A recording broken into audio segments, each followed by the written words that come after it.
রাজধানীর বাজারে সপ্তাহের ব্যবধানে সবজির দাম উল্লেখযোগ্যভাবে বেড়েছে। বৃষ্টি ও জ্বালানি তেলের মূল্য বৃদ্ধির কারণে সরবরাহ কমে যাওয়ায় এই পরিস্থিতি তৈরি হয়েছে বলে জানিয়েছেন ব্যবসায়ীরা।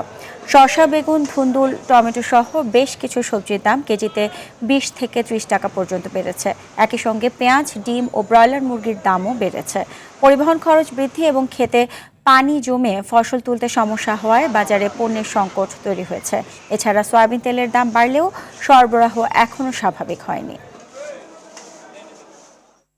দর্শক, এই মুহূর্তে রাজধানীর কারওয়ান বাজার থেকে সরাসরি যুক্ত হচ্ছেন সহকর্মী আব্দুর রহিম।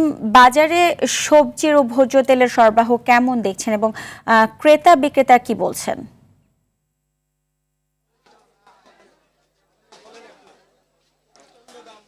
সকাল থেকে আমরা রাজধানীর বিভিন্ন বাজারে ঘুরেছি। আমরা যেমনটি দেখেছি যে আপনি জানেন যে লাস্ট কয়েকদিন থেকে যে বৃষ্টি এবং আজকে বিশেষভাবে আজকে সকাল থেকে অতিবৃষ্টির কারণে কিন্তু বাজারে সবজির সরবরাহ কিছুটা কমেছে এবং লাস্ট 2 দিন আগে সে ভোজ্য তেলের দাম বৃদ্ধি পাওয়ার জন্য কিন্তু বাজারে সরবরাহ কিছুটা কম থাকলেও দোকানিরা যেমনটি জানিয়েছেন যে 195 টাকা থেকে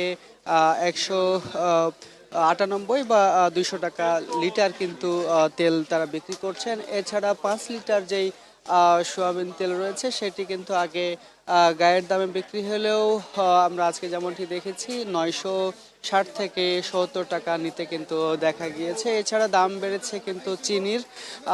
মসুর ডাল দাম বেড়ে কিন্তু ছোট দানার যে মসুর ডাল সেটি কিন্তু বিক্রি হয়েছে 150 থেকে 55 টাকা কেজি এবং ছোট দানার যে মসুর ডালটি সেটি 90 থেকে 95 টাকা কেজি দরে বিক্রি হয়েছে। এছাড়াও আমরা যেমনটি দেখেছি দাম বেড়েছে কিন্তু বিশেষভাবে আগামী কুরবানিকে কেন্দ্র করে মশলা জাতীয় প্রত্যেকটি আমদানি জাতীয় মশলার দাম কিন্তু বৃদ্ধি পেয়েছে।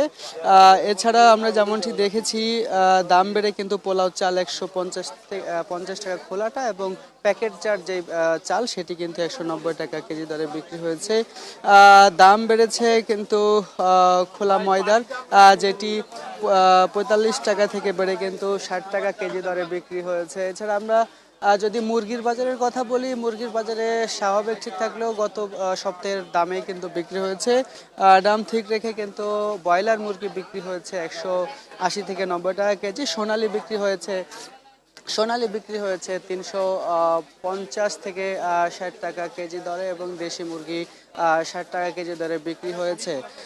তো সব মিলিয়ে বলা যায় যে হচ্ছে বৃষ্টি এবং জলাবদ্ধতার জন্য সবজির বাজারে কিছুটা দাম সরবরাহ কম এবং দাম বেশি থাকলেও কিন্তু মুরগির বাজার স্বাভাবিক রয়েছে। তো এই ধন্যবাদ আপনাকে।